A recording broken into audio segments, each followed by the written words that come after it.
अस्सलाम वालेकुम जी। Welcome to week 20 day 2। उम्मीद है आप सब खैरियत से होंगे, ठीक ठाक होंगे।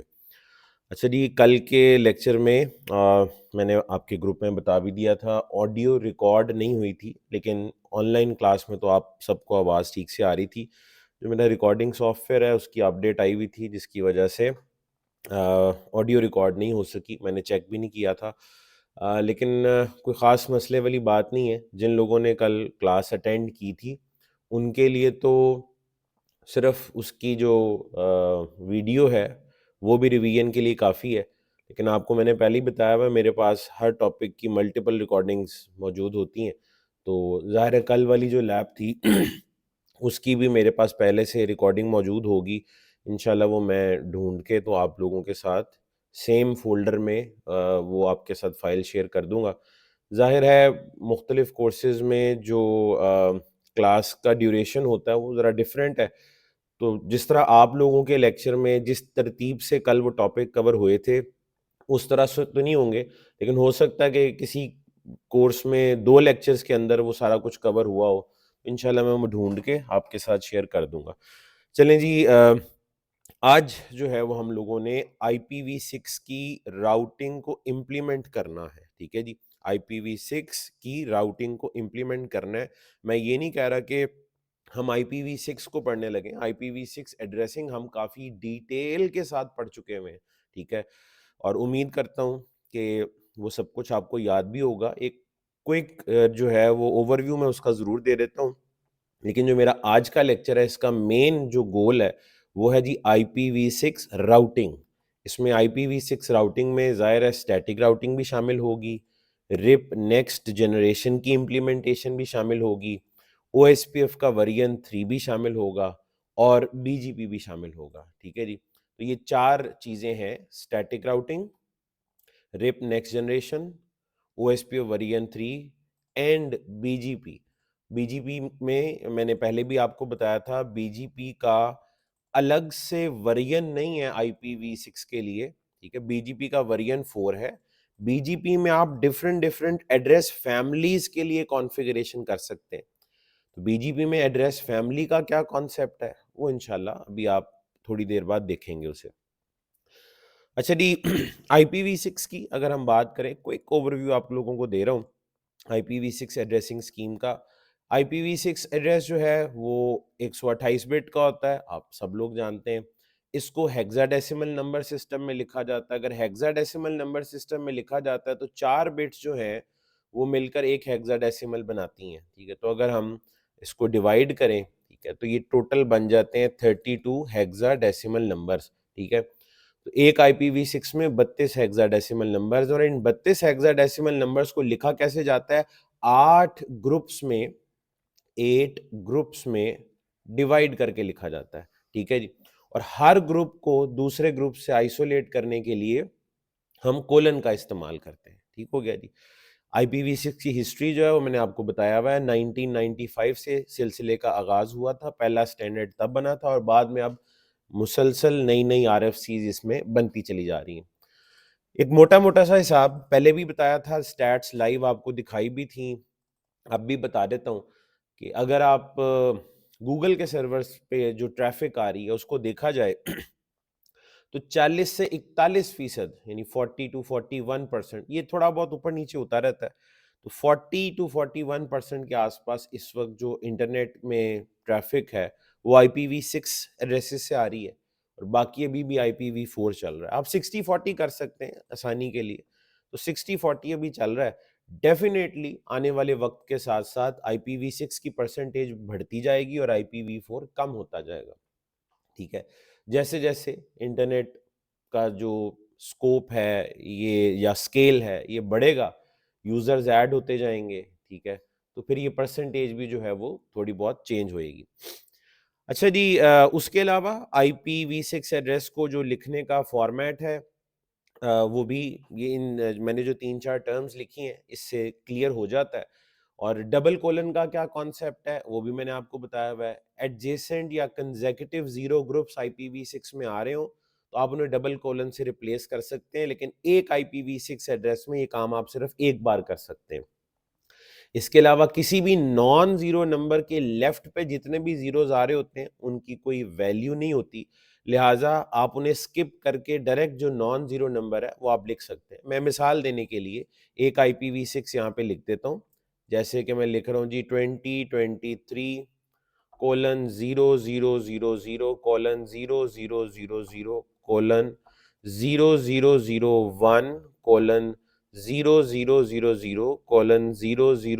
200000000000000000000000000000000000000000000000000000000000000000000000000000000000000000000000000000000000000000000000000000000000000000000000000000000000000000000000000000000000000000000000000000000000000000000000000000000000000000000000000000000000000000000000000000000000000000000000000000000000000000000000000000000000000000000000000000000000000000000000000000000000000000000000000000000000000000øh IPv6 एड्रेस है, ठीक है। इसको आप शॉर्ट फॉर्म में कैसे लिख सकते हैं, मैं ज़्यादा तफसील में नहीं जा रहा क्योंकि हमने डिटेल से पढ़ा हुआ है, बस क्विक रिवीजन कराने की कोशिश कर रहा हूँ। जैसे ये ग्रुप है, इस ग्रुप में ये नॉन जीरो नंबर है, इसके लेफ्ट पे जो 3 जीरोस आ रहे हैं उनकी कोई वैल्यू नहीं है, तो आप 0001 की बजाय सिर्फ 1 भी लिख सकते हैं। सिमिलरली आप अगर 8वां या आखिरी ग्रुप देखें तो यहाँ पर 0010 है। अब ये रहा नॉन जीरो नंबर, इसके लेफ्ट वाले 2 जीरोस की तो कोई वैल्यू नहीं है, लेकिन राइट वाले जीरो की वैल्यू है, तो आप इसे 0010 की बजाय सिर्फ 10 भी लिख सकते हैं।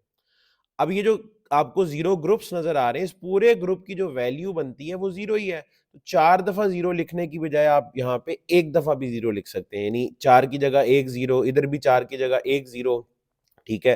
मैं कोलन भी लगा देता हूँ।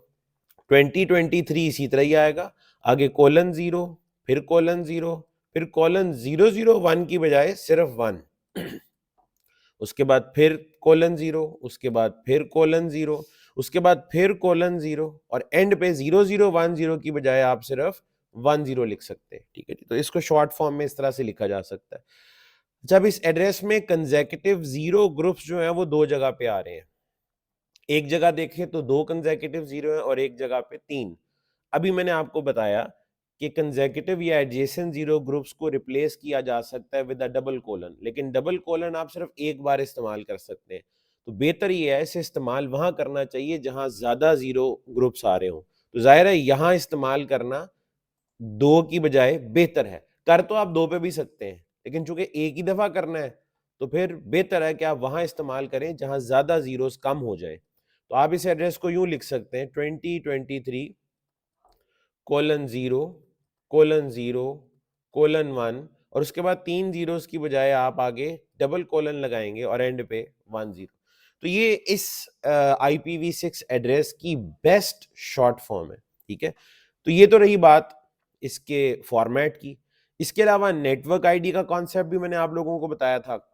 नेटवर्क आईडी या नेटवर्क प्रीफिक्स IPv6 में ऑलमोस्ट वही कॉन्सेप्ट है जो IPv4 में था, यानी जो होस्ट पोर्शन है, जो IPv4 में होस्ट या यूजर पोर्शन होता था या यूजर आईडी होती थी, IPv6 में जो टर्म है वो ये होती है नेटवर्क आईडी, यानी पहला हिस्सा network ID, first 64 bits are reserved to define network ID, और उसके बाद जो बाकी की 64 बिट्स हैं, आखिरी जो IPv6 का आधा हिस्सा है, ठीक है जी, वो भी 64 बिट्स बनती हैं। तो पहले IPv4 में से यूजर आईडी या इंटरफेस आईडी कहते, यूजर आईडी या होस्ट आईडी कहते थे, लेकिन IPv6 में इस हिस्से को इंटरफेस आईडी कहा जाता है, ठीक है जी, इंटरफेस आईडी। ये यूजर आईडी ही है, ये होस्ट आईडी ही है, लेकिन IPv6 में इसको हम इंटरफेस आईडी कहते हैं, ठीक है। तो network ID and interface ID ये दोनों आधे आधे होते हैं। अगेन IPv6 में सबनेटिंग की जा सकती है, बिल्कुल की जा सकती है। आप नेटवर्क आईडी वाली 64 बिट्स को बढ़ा सकते हैं और इंटरफेस आईडी वाली 64 बिट्स कम हो सकती है। मैंने इस पे भी काफी डिटेल से बात की हुई है कि IPv6 में अगर सबनेटिंग की जाए तो आखिर उसका मकसद क्या होगा। जाहिर है IPv6 एड्रेस बचाना तो नहीं हो सकता, ठीक है। तो मेन मकसद जो है वो इसका कुछ और है। मेन मकसद इसका ये है कि एक बड़ी ब्रॉडकास्ट डोमेन को छोटी ब्रॉडकास्ट डोमेन में कन्वर्ट कर दिया जाए, ताकि ब्रॉडकास्ट कम से कम हो, रिसोर्सेज कम ज़ाया हो और सिक्योरिटी जो है वो बेहतर हो जाए, ठीक है। तो इस पे हमने डिटेल से बात कर रखी है ऑलरेडी। तो network ID and interface ID, IPv6 में सबनेट मास्क नहीं लिखा जाता, बल्कि उसकी जगह प्रीफिक्स लेंथ का ही इस्तेमाल होता है, क्योंकि अगर सबनेट मास्क लिखने की कोशिश करें तो बड़ा मुश्किल हो जाएगा, ठीक है। तो लिख भी नहीं सकते, कोशिश आपने क्या करनी है, प्रीफिक्स लेंथ का ही इस्तेमाल होता है, ठीक है। उसके बाद ये जो इंटरफेस आईडी वाला पोर्शन है, इस पे भी मैंने आपको तफसील से बताया था। इंटरफेस आईडी आप चाहें तो खुद टाइप कर लें, अपनी मर्जी से कोई नंबर कॉन्फ़िगर कर सकते हैं, और आप चाहें तो आप यहाँ पे EUI64 मेथड का भी इस्तेमाल कर सकते हैं। Extended unique ID, extended unique ID 64 का मतलब है कि ये 64 बिट इंटरफेस आईडी के लिए है, ठीक है जी। यानी आपकी अगर इंटरफेस आईडी पूरी 64 बिट ही की है, ठीक है, आप कोई सबनेटिंग वगैरह नहीं कर रहे, तो आप ये मेथड इस्तेमाल कर सकते हैं। ये डायनेमिकली आपकी इंटरफेस आईडी कॉन्फ़िगर कर देगा। नेटवर्क पोर्शन आप डिफाइन कर दें, इंटरफेस आईडी ये डायनेमिकली बना देगा। कैसे बना देगा वो भी मैंने आपको बताया था। आपकी डिवाइस के किसी भी एक मैक एड्रेस को ये पिक कर लेगा। मैक एड्रेस होता है 12 हेक्साडेसिमल का, और इंटरफेस आईडी होती है IPv6 की 16 हेक्साडेसिमल, ठीक है। तो ये क्या करता है, उसके साथ आपका जो 12 हेक्साडेसिमल नंबर्स का या 48 बिट्स का जो मैक है, इसको 64 बिट्स कैसे बनाता है, ठीक है। उसके लिए मैंने कहा था पहला स्टेप तो ये होता है कि मैक एड्रेस की जो 7th बिट है, ठीक है जी, जिसको U/L यूनिवर्सली एडमिनिस्ट्रेड या लोकली एडमिनिस्ट्रेड बिट कहते हैं।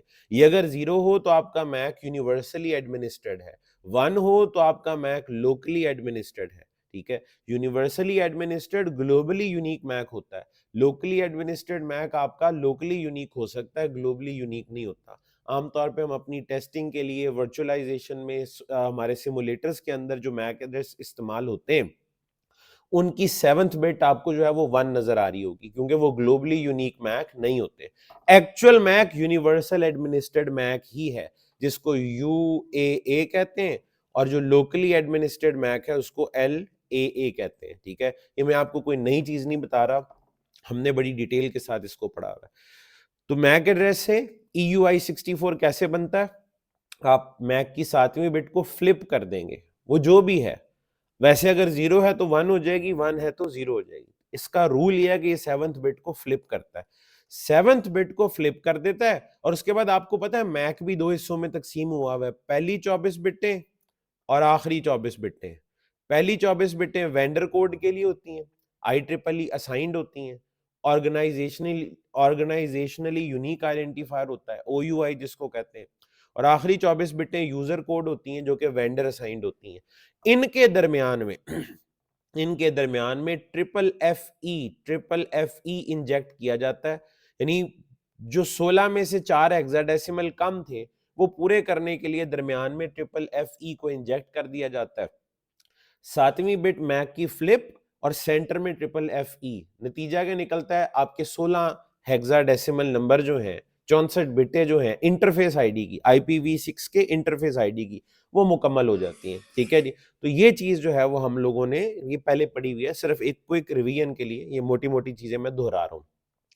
अच्छा जी, इसके बाद हम लोग चले गए थे, इसके बाद हम लोगों ने जो IPv6 में जो कॉन्सेप्ट पढ़ा था, वो कॉन्सेप्ट था कैटेगरीज का। IPv6 में एड्रेसेस की मुख्तलिफ कैटेगरीज होती हैं, ठीक है। जैसे कि सबसे पहली कैटेगरी थी आपकी ग्लोबल यूनिकास्ट एड्रेसेस की, और मैंने आपको ये बताया था एग्जाम्स वगैरह में अभी तक ये सवाल बहुत ज्यादा आ रहे हैं, CCNA के एग्जाम्स हो, CCNP के हो, IPv6 से रिलेटेड कैटेगरी को आइडेंटिफाई करने का सवाल बहुत कॉमनली आता है, आना भी चाहिए, ठीक है जी।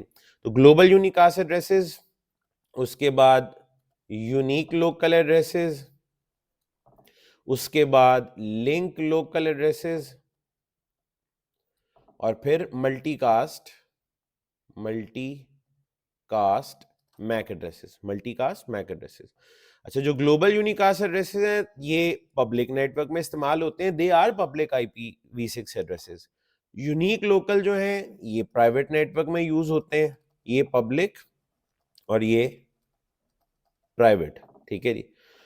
लिंक लोकल जो हैं इनका जो स्कोप है मैंने आपको बताया था, इनके नाम में ही जाहिर है, ये ऐसे IPv6 एड्रेसेस हैं, या IPv4 में भी जो लिंक लोकल का कॉन्सेप्ट है वो ये है कि ये एड्रेसेस इस्तेमाल होते हैं विद इन अ नेटवर्क, एक सेम नेटवर्क के दरमियान कम्युनिकेशन कराने के लिए। इन एड्रेसेस की मदद से आप अपने नेटवर्क से बाहर नहीं निकल सकते, ये राउटेबल नहीं होते। IPv4 में तो ये उस वक्त कन्फिगर होते हैं जब आपका DHCP सर्वर जो है वो क्लाइंट को IP एड्रेसेस ना दे सके, तो लिंक लोकल IP कन्फिगर हो जाते हैं। 169.254 वाला जो नेटवर्क है क्लास बी का, दैट इज रिजर्व, जिसको हम अपीपा भी कहते हैं, ऑटो प्राइवेट IP एड्रेस। तो वहां भी लिंक लोकल भी कहते हैं, अपीपा भी कहते हैं, IPv6 में भी यही है, लिंक लोकल एड्रेसेस। लेकिन यहाँ फर्क ये है कि जो लिंक लोकल एड्रेसेस हैं, जो लिंक लोकल एड्रेसेस हैं, यहाँ पे किसी DHCP के फेल होने का इंतजार नहीं करते। लिंक लोकल एड्रेसेस किसी DHCP के फेल होने का इंतजार नहीं कर रहे होते। ये वीडियो के लिए किया था? अच्छा अच्छा, ठीक हो गया। नहीं वैसे ठीक ही आ रहा था वो, तो अभी भी ठीक है, सही है। कहीं तो मैं ये तो नहीं लग रहा मुझे नींद आ रही थी, मैं सोने लगा, तुमने कहा मैं लाइट चला दूं। अच्छा जी, ओके। तो जैसे कि जी आप लोगों को पता है, मैं और जवाद साहब आज यहाँ पे अकेले हैं, ठीक है, आप लोग ऑनलाइन है, ठीक है। तो अकेले बैठ के जो है वो पढ़ाना वो एक बड़ा अजीब सा काम होता है। तो कोई नहीं, खैर इसकी भी थोड़ी बहुत आदत है।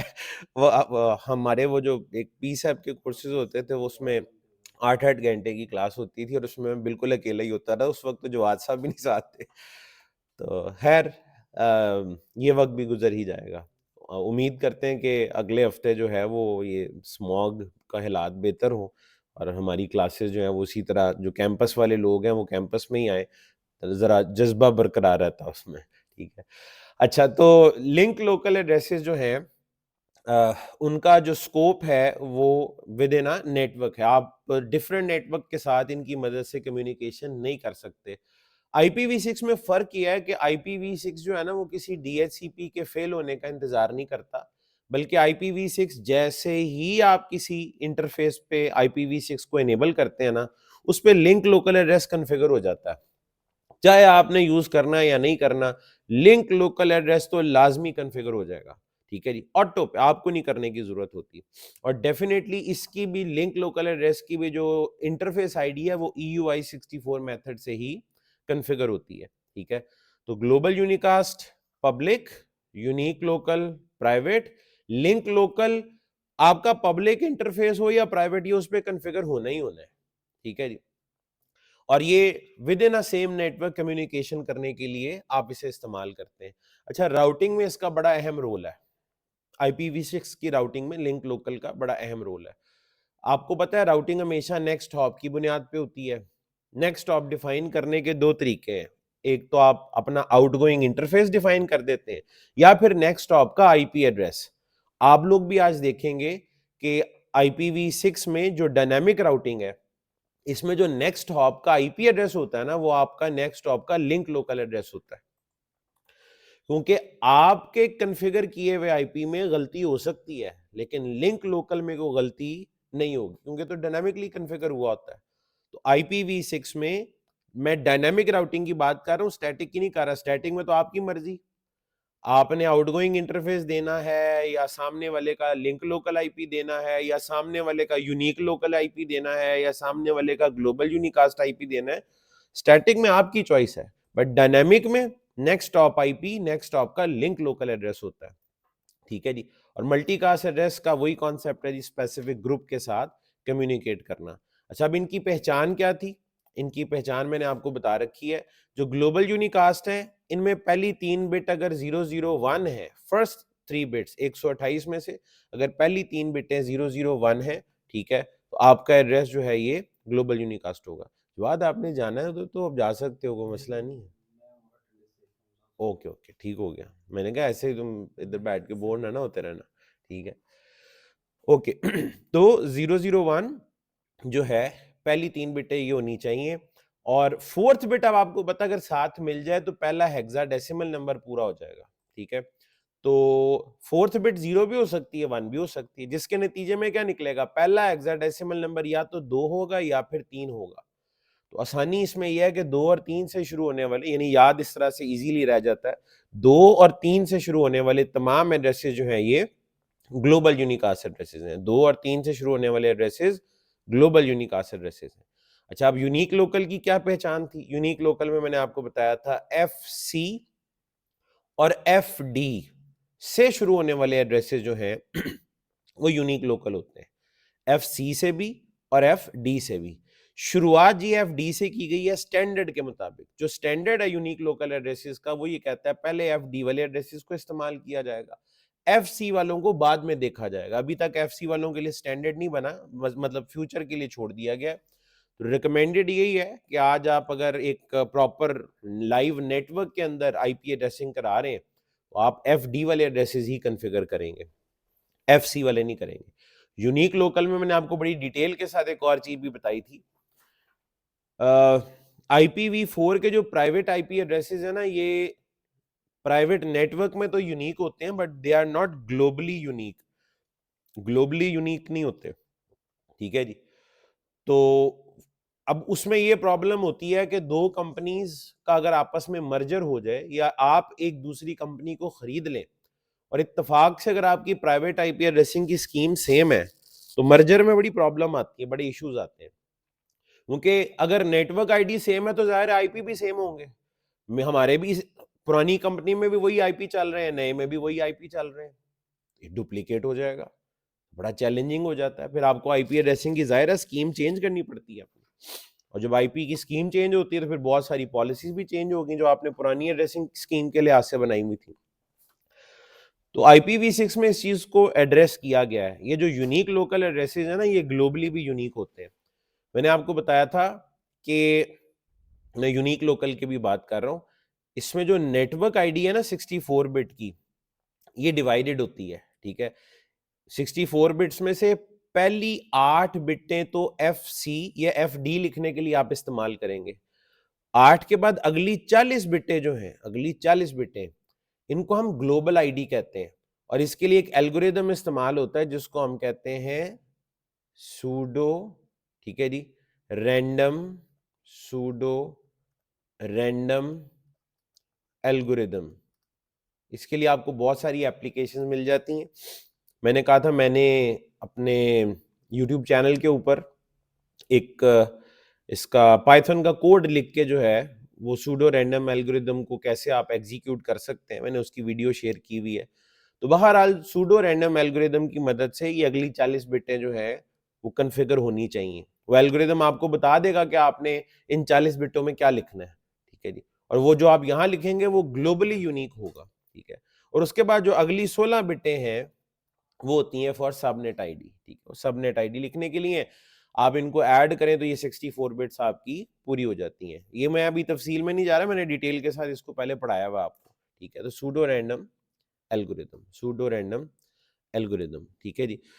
ओके, तो उसके बाद जनाब जो लिंक लोकल एड्रेस है उसकी पहचान क्या है? FE8, FE9, FEA और FEB से शुरू होने वाले जितने भी एड्रेसेस हैं they are link local addresses.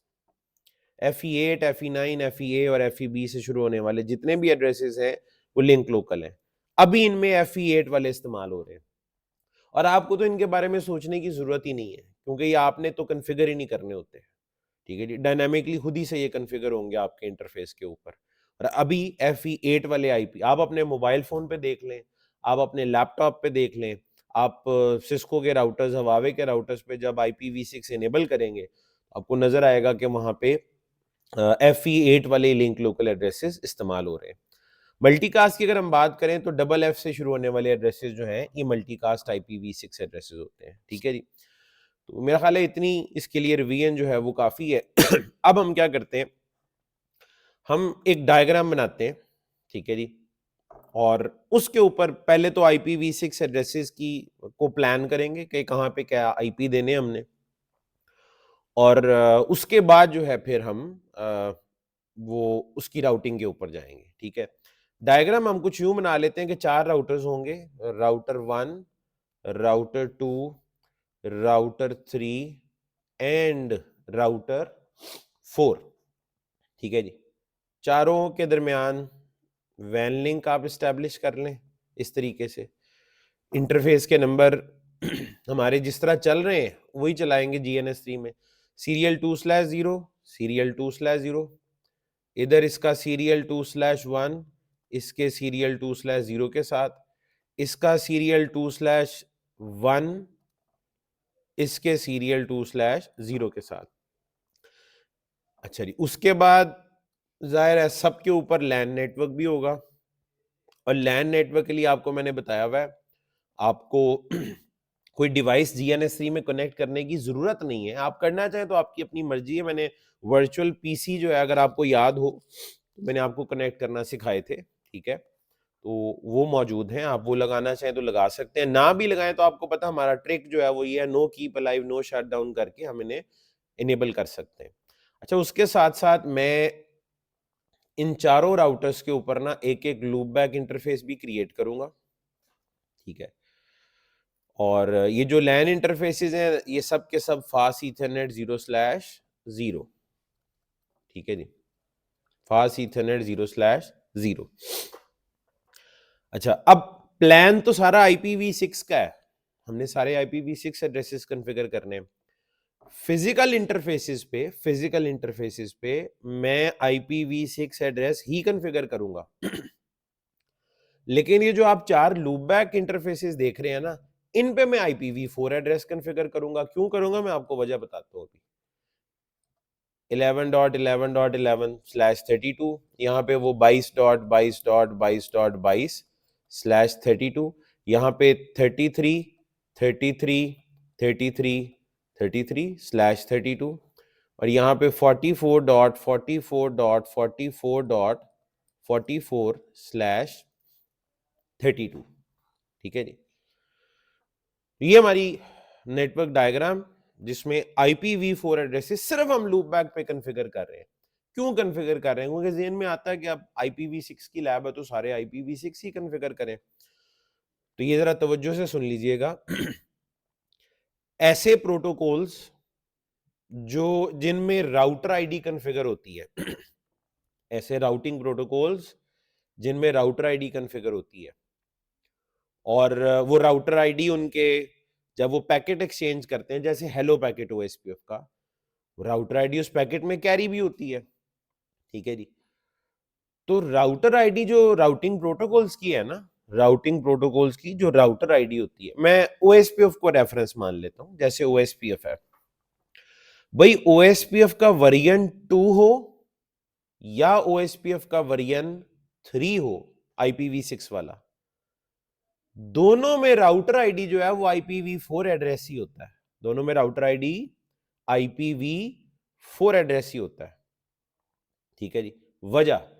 वजह ये है, आपको पता ना, OSPF में हर 10 सेकंड के बाद हेलो पैकेट जाता भी है और आता भी है। हेलो पैकेट जाता भी है और हर 10 सेकंड के बाद आता भी है। अगर आपने, भाई राउटर आईडी का काम क्या है, एक राउटर को बाकी राउटर से मुनफरिद करके दिखाना, उसको आइडेंटिफाई करना, OSPF डोमेन में किसी राउटर को आइडेंटिफाई करना, यह मकसद है राउटर आईडी का। अब इस मकसद के लिए आपने अगर IPv6 एड्रेस को इस्तेमाल किया तो वो 128 बिट का होता है। 128 बिट 16 बाइट्स बनती हैं, 32 हेक्साडेसिमल बनते हैं और 16 बाइट्स बनती हैं। IPv4 में 4 बाइट्स होती हैं, 4 गुना ज्यादा बड़ा नंबर है। तो अगर आपने राउटर आईडी IPv4 की बजाय IPv6 एड्रेस को बना लिया तो आप 4 गुना ज्यादा डेटा हेलो पैकेट में कैरी कर रहे होंगे, जिसकी वजह से आपके रिसोर्सेज पे बोझ पड़ेगा और अच्छा खासा पड़ेगा। इसी वजह से ये बोझ ना पड़े, IPv6 में भी जो राउटर आईडी कॉन्फ़िगर होती है वो IPv4 एड्रेस ही होता है, जो कि 32 बिट का होता है, ठीक है। तो मैंने ये जो लूप बैक पे IPv4 कॉन्फ़िगर किया, ये इसीलिए किया कि भाई जिस जिस प्रोटोकॉल को, अभी हमने यहाँ राउटिंग प्रोटोकॉल कॉन्फ़िगर कर रहे हैं मुख्तलिफ, ठीक है, तो मैंने कहा भाई जिस प्रोटोकॉल को भी राउटर आईडी की जरूरत होगी ना, तो IPv4 एड्रेस मौजूद है लूप बैक की शक्ल में, वो खुद ही से उसे पिक कर लेगा। मैं अगर ये ना करता ना, तो आप OSPF जब इनेबल करते, उसने शोर डाल देना था, लॉग मैसेज आना शुरू हो जाने थे। उसने कहना था मैं नहीं इनेबल हो सकता जब तक कि आप मेरी राउटर आईडी, या तो वो कहेगा मुझे IPv4 एड्रेस में ढूंढ रहा था इलेक्ट करने के लिए, वो कहेगा मिला ही नहीं, तो कहता है फिर आप मैनुअली कॉन्फ़िगर करें। राउटर आईडी मैनुअली भी कॉन्फ़िगर हो जाती है ना, तो आप मैनुअली राउटर आईडी कॉन्फ़िगर कर सकते हैं। आप एक IPv4 एड्रेस को फिर मैनुअली आपको कॉन्फ़िगर करना पड़ेगा। तो मैंने कहा हमें उस वक्त परेशानी ना हो, हमें तंगी ना हो, तो हम क्या करते हैं, सब पे एक एक लूप बैक बना देते हैं, जिसे IPv4 की राउटर आईडी की जरूरत होगी खुद ही पिक कर लेगा। ठीक है जी, तो मैंने इस तरह से कर लिया है। एक तरीका ये है कि पहले ही हर राउटर पे एक एक ऐसा इंटरफेस बना लें जिसपे IPv4 एड्रेस हो। नहीं करना चाहते, नो प्रॉब्लम, तो फिर दूसरा हाल ये है कि जब आप वो प्रोटोकॉल एनेबल करेंगे तो उसमें मैनुअल तरीका भी है ना राउटर आईडी कॉन्फ़िगर करने का, तो आपको मैनुअली राउटर आईडी कॉन्फ़िगर करनी पड़ेगी और वो IPv4 एड्रेस ही होगा, IPv6 नहीं आप कर सकते। ठीक है जी, और सेंस भी बनती है उसकी, लॉजिकल कॉन्सेप्ट है। ठीक है, लीजिए अब आते हैं IPv6 का प्लान कर लेते हैं कैसे कॉन्फ़िगर करना है। राउटर है चारों के दरमियान 3 वैन लिंक्स हैं, यानी पब्लिक या ग्लोबल, और चारों पे एक एक लैन लिंक भी है, टोटल 4 हो गए, तो 4 आपके प्राइवेट नेटवर्क्स हैं, 4 प्राइवेट 3 पब्लिक। तो ये जो 4 प्राइवेट लिंक्स हैं इन पे आप यूनिक लोकल एड्रेस कॉन्फ़िगर करेंगे, और जो 3 पब्लिक है यहाँ पे ग्लोबल यूनिकास्ट एड्रेस कॉन्फ़िगर होगा। 3 नेटवर्क में ग्लोबल यूनिकास्ट, 2 और 3 से शुरू होने वाला जो है, और 4 में आप कॉन्फ़िगर करेंगे यूनिक लोकल एड्रेसेस। ठीक है, मैं सबसे पहले ना यूनिक लोकल एड्रेसेस लिखने लगा हूं। ठीक है, और किस तरह से लिखता हूं आप देखिएगा जरा। सबसे पहले FC की बजाय मैंने इंतखाब किया है FD का। ठीक है, FD AA, मेरी मर्जी, आगे तो मैंने अपनी मर्जी से लिखना, AA मैंने अपनी मर्जी से लिखा है, $A, ये एक मुकम्मल IPv6 एड्रेस है जिसमें टेक्निकली कोई मसला नहीं है।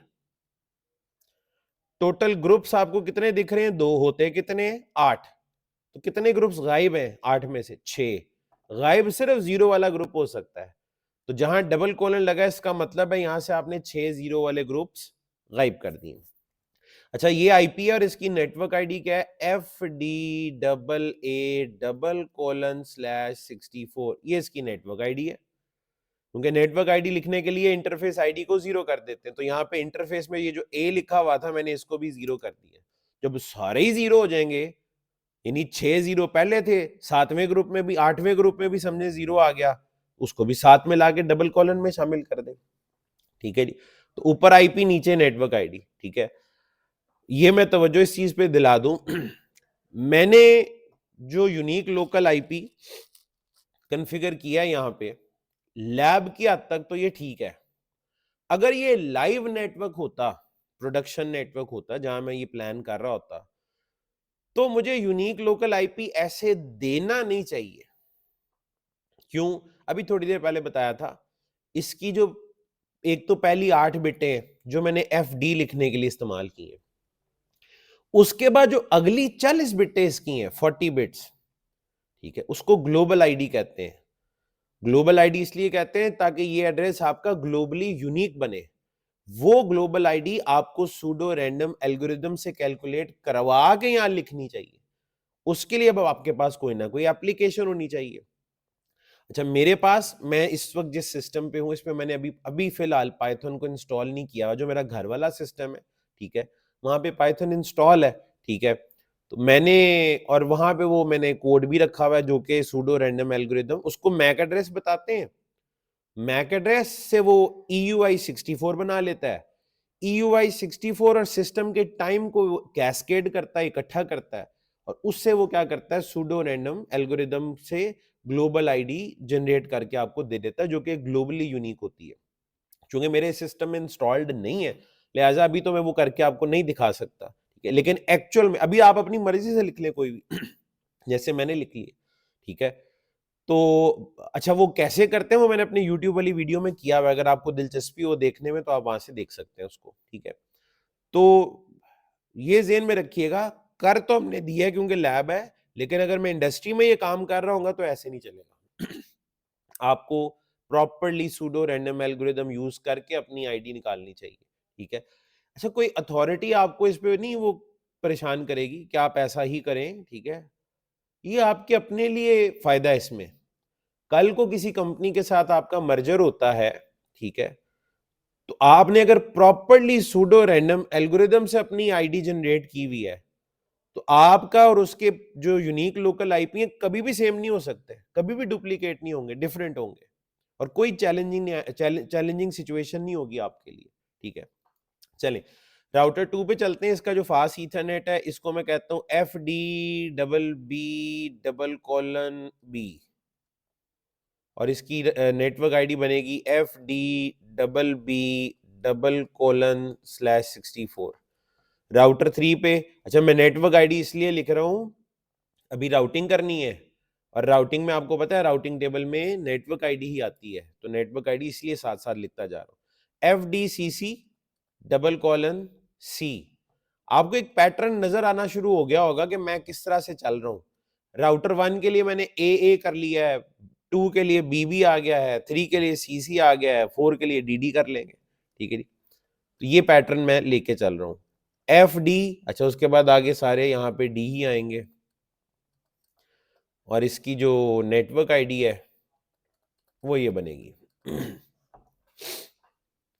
अब चलते हैं जी वैन लिंक्स के ऊपर, जो पब्लिक इंटरफेसेस हैं हमारे। ठीक है, उसमें आईपी दे देते हैं कुछ इस तरह से, जाहिर है यहाँ नेटवर्क आईडी भी मेंशन करता हूँ।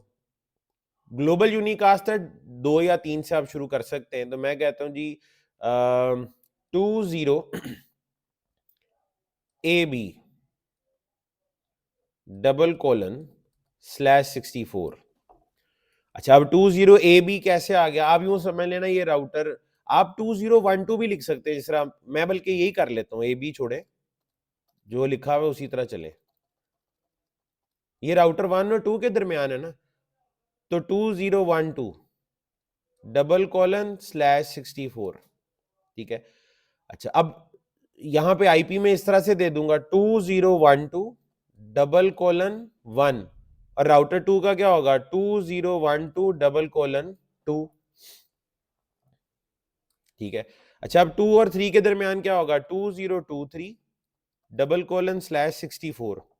ये नेटवर्क आईडी है, और आईपी क्या होगा 2023:। अच्छा, ये स्कीम भी रखी जा सकती है कि आप एक तरफ 1 और एक तरफ 2 रखें, और स्कीम हम ये भी रख सकते हैं कि जो राउटर का नंबर है आप आखिरी ग्रुप में राउटर का नंबर ही लिख लें।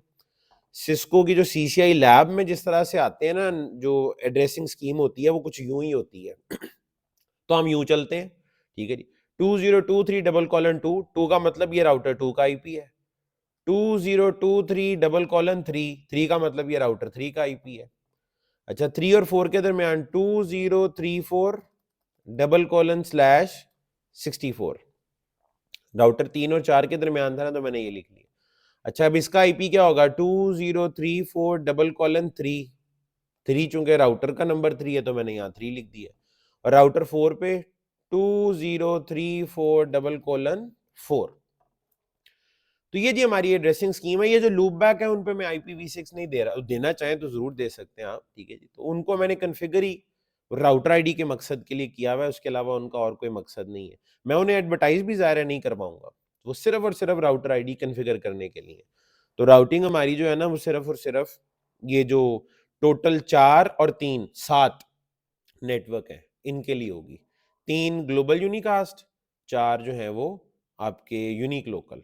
ठीक है जी, 3 आपके पब्लिक और 4 आपके समझे प्राइवेट नेटवर्क्स है। ठीक है जी, नहीं जी, अब ये सूरत हाल है इस वक्त। ये डायग्राम फिर थोड़ी बहुत जरा नीट एंड क्लीन हालत में है, थोड़ी बहुत। ठीक है, तो इसको जो है वो हम नेक्स्ट पेज पे ले जाते हैं, और अब हम जरा राउटिंग की भी प्लानिंग कर लेते हैं। राउटिंग की प्लानिंग करने से पहले मेरा ख्याल है ये जितनी डायग्राम बनी हुई है ना, इसको इम्प्लीमेंट कर लें पहले। ठीक है, GNS3 में जाके ये हम इसको तारे तुरे भी जोड़ लेते हैं, और इस स्कीम के मुताबिक इंटरफेसेस पे आईपी एड्रेस भी दे देते हैं। ठीक है, अच्छा आप लोग अब मेरे साथ बेशक ना करें, नोट्स जरूर लिख लें, क्योंकि अभी थोड़ी देर बाद जब मैं ये टास्क मुकम्मल कर लूंगा, आज का मेरा मेन एजेंडा ये IPv6 की ये राउटिंग ही है। जैसे ये मुकम्मल होगा दैट्स इट, उसके बाद आपको मैं टाइम दूंगा, आप ब्रेक करें, ब्रेक से वापस आएंगे तो मैं वापस आके BGP की मोटी मोटी रिवीजन आपको करवा दूंगा जो हमने पढ़ा टोटल, एक क्विक ओवरव्यू। ठीक है जी, खास तौर पे जो कल का भी लेक्चर था उसकी भी एक रिवीजन करा दूंगा। जो कल वाली स्लाइड्स मैंने लिखी हुई थी वो ओपन करूंगा और बस हम उसको गो थ्रू करेंगे, ठीक है। और उसके बाद फिर आज आपकी जो है वो असेसमेंट आज 2 से 3 बजे के दरमियान नहीं होगी। ये ब्रेक के बाद वाला जो दूसरा सेशन है, बस उसी के एंड पे ही, उसी के दौरान ही आपकी असेसमेंट जो है वो मैं आपके साथ शेयर कर दूंगा। और असेसमेंट 100% जो है वो बीजीपी बेस्ड है। 100% असेसमेंट अभी मैंने बनाई भी नहीं है, वो अभी आपके ब्रेक में मैं असेसमेंट बनाऊंगा आपकी, ठीक है। और वो 100% बीजीपी बेस्ड होगी, सारी प्रॉपर्टीज उसमें बीजीपी की होंगी। जाहिर है ब्रेक में वो बना लूंगा तो मुझे पता होगा मैंने क्या क्वेश्चंस उसमें ऐड किए हैं, उसी लिहाज से फिर आपकी मैं रिवीजन भी करा दूंगा और आपकी असेसमेंट जो है वो आप करेंगे और दैट्स इट, ठीक है। तो आज का मेन हमारा काम यही है, IPv6 की लैब बनाएं, एड्रेस कन्फिगर करें, उसकी राउटिंग करें। राउटिंग में डेफिनेटली IPv6 की रीडिस्ट्रीब्यूशन भी शामिल है। जब मल्टीपल आप राउटिंग प्रोटोकॉल कॉन्फ़िगर करेंगे तो उसमें ज़ाहिर है रीडिस्ट्रीब्यूशन भी आपको करनी पड़ती है, तो हम रीडिस्ट्रीब्यूशन भी इंप्लीमेंट करेंगे, बीजीपी भी चलाएंगे, सब कुछ होगा। और जो राउटिंग पॉलिसीज की अगर हम बात करें IPv6 के लिए, तो पॉलिसीज आर सेम, वही राउट मैप है, वो कोई अलग तरीके से नहीं बनता, ठीक है जी। प्रीफिक्स लिस्ट में उसी तरीके से आप IP प्रीफिक्स लिस्ट में IPv6 एड्रेसेस को ऐड कर सकते हैं। बल्कि आपको याद होगा जब प्रीफिक्स लिस्ट आई थी तो हमें बड़ी खुशी हुई थी कि प्रीफिक्स और आगे उसकी लेंथ लिखनी है। IPv4 में वाइल्ड कार्ड मास्क की जरूरत ही नहीं है, IPv6 में होती ही प्रीफिक्स लेंथ है। तो आप वही टूल्स इस्तेमाल करके इसकी पॉलिसी बेस्ड राउटिंग भी इंप्लीमेंट कर सकते हैं। कोई अलहदा से आपको हुनर सीखने की जरूरत नहीं है कि IPv6 की पॉलिसी बेस्ड राउटिंग कैसे होती है, सारे के सारे टूल्स वही हैं। वहां भी ACL थी, यहाँ भी ACL है। IPv6 के लिए ACL का ज़ाहिर है जो फॉर्मेट है वो मैं आपको दिखा दूंगा क्या है। राउट मैप में कोई चेंज नहीं है। राउट मैप में तो आपने मैच एंड सेट ही करना होता ना, ठीक है जी। वो आप मैच एंड सेट ही कर रहे होंगे, ठीक है। अगर आपने प्रीफिक्स लिस्ट बनाई हुई IPv6 को मैच करने के लिए तो आप प्रीफिक्स लिस्ट मैच कर लेंगे। ACL बनाई हुई है तो आप ACL मैच कर लेंगे। तो सेट तो एक्शंस आपने वैसे ही करने हैं जैसे पहले होते थे। तो इसकी पॉलिसी बेस्ड राउटिंग तो बिल्कुल कोई खास डिफरेंट नहीं है, ऑलमोस्ट वैसी ही है। जाहिर अब IPv6 एड्रेस है तो IPv6 एड्रेस लिखना पड़ेगा, पहले आप IPv4 लिखते थे, ठीक है। तो चलें शुरुआत करते हैं, ये डायग्राम में बनाता हूँ। मेरे साथ पता नहीं आप लैब कर पाएंगे या नहीं। मेरा मशवरा ये है कि अगर आप चाहते हैं कि अभी जब मैं आपको टाइम दूं और आप उसमें सक्सेसफुली आप लोग लैब कर लें, मैं बल्कि आप भी ना पूरी कोशिश करूंगा कि ये नोट्स आपके ना जरा डिटेल्ड बने। मैं जो लैब टास्क कर रहा हूं मैं उसकी तस्वीर इसमें डालता हूं और ये ब्रेक से पहले आपके साथ शेयर कर दूंगा ये फाइल। जो वीडियो भी जो जितनी बनी होगी वो भी शेयर हो जाएगी और ये फाइल भी। आप अपने पास ये फाइल ओपन कीजिएगा, इसको देख के, इसको सामने रख के फिर आपने इसकी लैब करनी है, ठीक है। आपको अपना अंदाजा इतना तो हो ही गया होगा कि इतना डिसिप्लिन तो नहीं होता आप में कि आप कहें जी पूरा हफ्ता है, आराम से हम वीडियो देखेंगे और लैब करेंगे। ऐसे लोग इस क्लास में जरूर होंगे लेकिन बहुत कम। आज ही अगर आप ये लैब कर लेंगे इस टाइम के दौरान तो शायद हो जाए, वरना फिर ये पेंडिंग होती रहेगी। आप कल कर लेंगे, परसों कर लेंगे, बाद में कर लेंगे, एक दफा ये कोर्स पूरा हो जाए फिर रिवाइज कर लेंगे। आप अपने आप को तरीके से तसल्लियां देते रहते होंगे, ठीक है। बेस्ट यही है जो अभी कर रहे हैं वो आप भी अभी साथ ही कर लीजिएगा, इस बहाने हो जाएगा, कम से कम पेंडिंग नहीं रहेगा, ठीक है। तो ये डायग्राम अभी आपके पास आ जाएगी थोड़ी देर बाद, ठीक है। अच्छा जी, अब जनाब GNS3 में चलते हैं। ये रहा हमारा GNS3। इसमें राउटर्स की कैटेगरी में हम जाएंगे। यहाँ view, show the grid, snap to the grid, shift दबा के 3600 सीरीज ही चल रही है वही चलाई जाए, ठीक है। 4 राउटर 4 नोड्स आप यहाँ से ड्रैग एंड ड्रॉप कर लें, ठीक है। तो ये 4 राउटर हमारे पास आ गए, ठीक है। इनको सेट कर लेते हैं, router 1, router 2, router 3 and router 4। तो ये हमारे 4 राउटर्स, ठीक है जी, जिस तरह से हमने प्लान किए हुए थे उस तरीके से आपके सामने है। अब आपको पता है मेरे इन राउटर्स के अंदर पहले से कार्ड लगे हुए हैं, तो मैं राउटर 1 का सीरियल 2/0, राउटर 2 के सीरियल 2/0 के साथ एज पर डायग्राम, ठीक है, राउटर 2 का सीरियल 2/1, राउटर 3 के सीरियल 2/0 के साथ, राउटर 3 का सीरियल 2/1, राउटर 4 के सीरियल 2/0 के साथ कनेक्ट करवा रहा हूं मैं, ठीक है जी। अच्छा, उसके बाद यहां से आप शो और हाइड पोर्ट लेबल्स करके ये जो पोर्ट्स के नंबर हैं इनको आप सामने ला सकते हैं, ले आए, फायदा ही है, नंबर साथ साथ नजर आते रहते हैं तो आसानी हो जाती है। नहीं जी, आपकी डायग्राम जो है वो तो बन गई है, ठीक है। अब इसकी जो बेसिक कॉन्फ़िगरेशन है, ठीक है जी, या IPv6 की जो कॉन्फ़िगरेशन है उसका आगाज करते हैं। ये मैं प्ले करता हूँ जी इन्हें।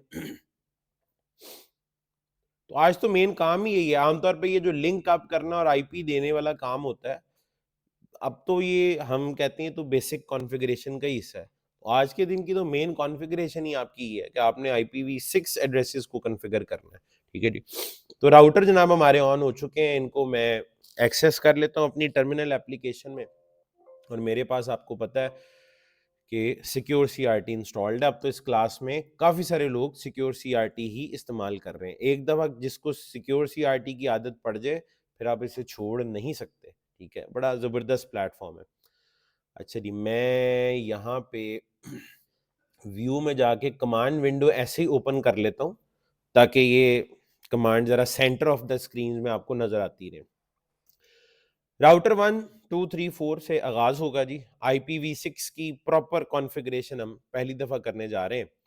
इसमें जी सबसे पहला उसूल जो मैं आपको बता रहा हूं वो ये है, आपने जब भी आगाज करना है सिस्को iOS में IPv4 unicast routing by default enabled होती है।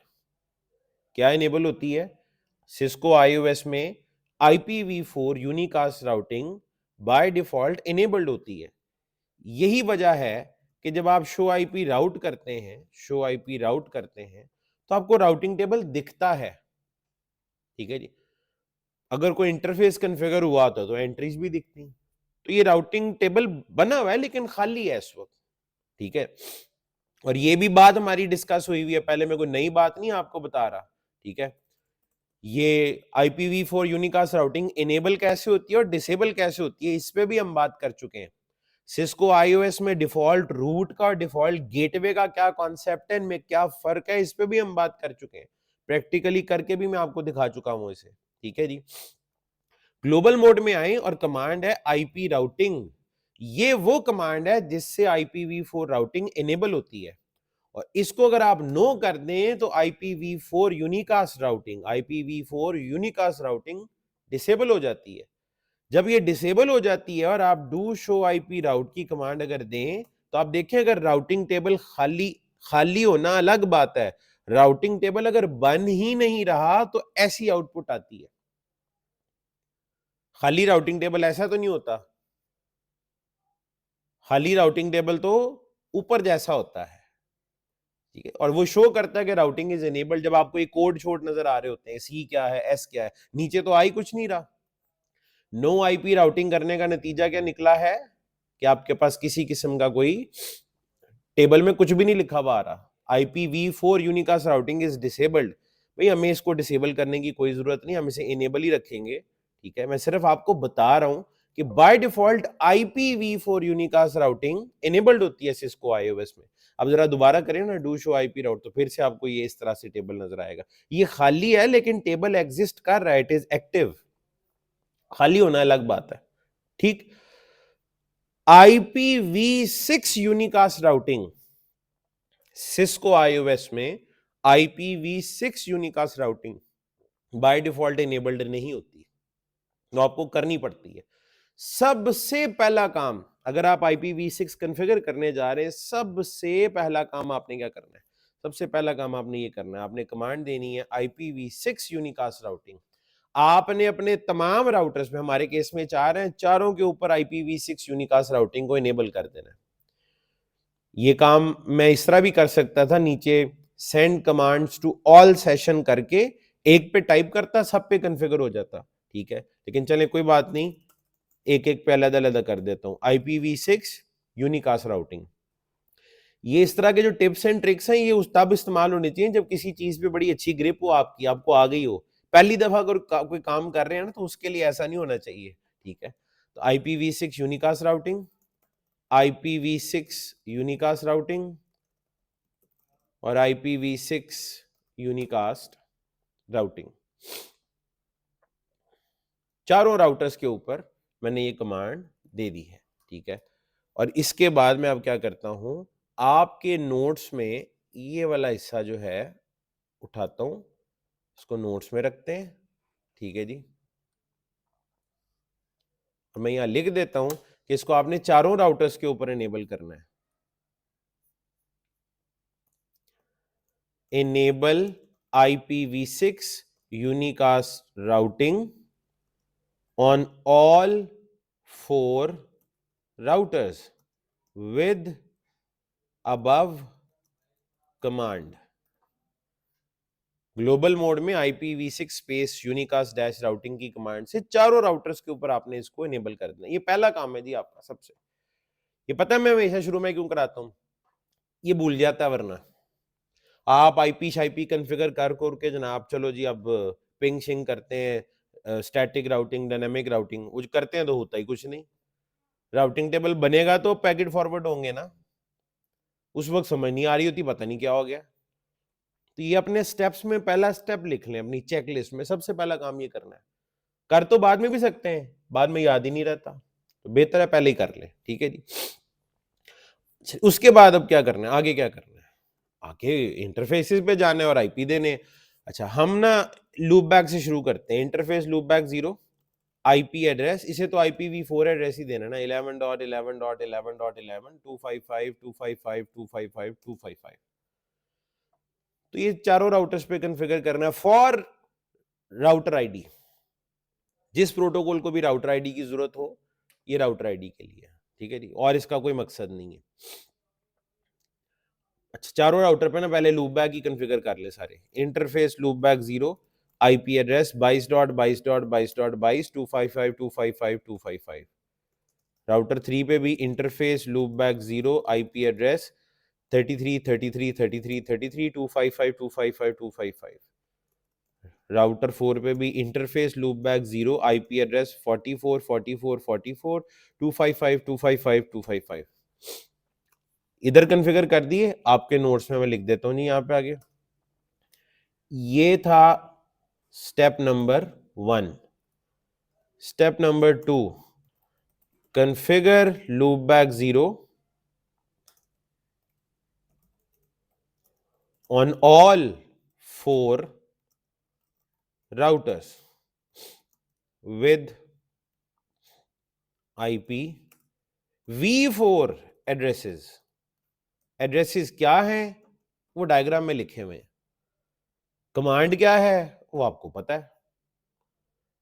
इस स्टेज पे अब ये तो नहीं होना चाहिए आपके वो सर लूप बैक की जरा कमांड तो दिखा दें क्या थी, वो आईपी क्या था पता है आपको, रट्टे में इतनी लैबों में ये काम किया हमने, एक दफा देख लेना अब काफी होना चाहिए आपके लिए। तो मैंने लिख दिया जी, आपने लूप बैक 0 कॉन्फ़िगर करना है चारों राउटर्स के ऊपर और IPv4 एड्रेस के साथ, IPv6 नहीं IPv4 एड्रेसेस के साथ।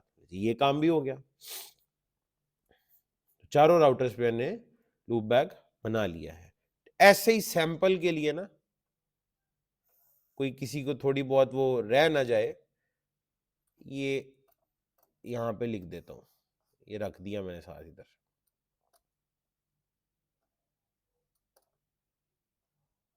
ले ये दूसरा स्टेप हो गया जी, और आपने ये चारों पे करना है। अब बारी है लैन और वैन इंटरफेसेस पे, पब्लिक और प्राइवेट इंटरफेसेस पे ग्लोबल यूनिकास्ट और यूनिक लोकल IPv6 एड्रेसेस को कॉन्फ़िगर करने की। शुरुआत करेंगे फ्रॉम राउटर 1। अब यहां जरा मैं स्पीड भी थोड़ी स्लो रखूंगा, अगर कोई मेरे साथ लिखने की कोशिश कर रहा है तो आपको लिखने का भी मौका मिल जाएगा। तो फास्ट ईथरनेट से शुरू करते हैं। Interface fast Ethernet 0/0। ठीक है जी, इंटरफेस पे आ गए। अब सबसे पहले आपने कमांड देनी है IPv6 इनेबल। ये कमांड देने की अब नए iOS वेरिएंट्स में आपको जरूरत नहीं है। बाय डिफॉल्ट IPv6 का जो फीचर है वो इनेबल ही होता है इंटरफेस पे।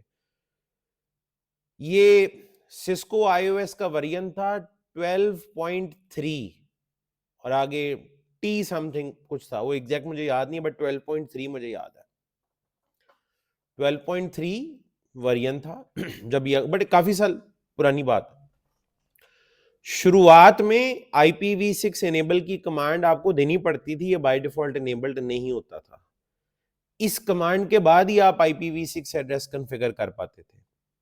लेकिन उसके बाद जैसे जैसे iOS के नए वेरिएंट्स आते चले गए, आपको अब IPv6 इनेबल की कमांड देने की जरूरत नहीं है। मुझे आदत पड़ चुकी हुई है, क्योंकि मैं एक ऐसे दौर से गुजरा हूं जहां मेरे सामने ऐसे राउटर्स आए, अभी भी आ सकते हैं, जिन पे IPv6 बाय डिफॉल्ट इनेबल नहीं होगा।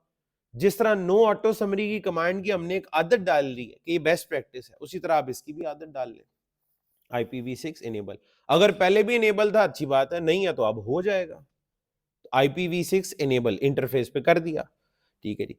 अब आपने IPv6 एड्रेस कॉन्फ़िगर करना है, तो IPv6 एड्रेस की कमांड है IPv6 एड्रेस। मैंने आपको एक उसूल पहले भी बताया था, मैंने कहा था कि ये मतलब टिप है या ट्रिक है।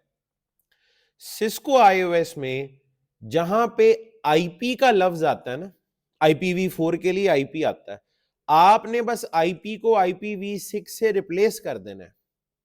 IP को IPv6 से रिप्लेस कर देना, कमांड बन जाएगी।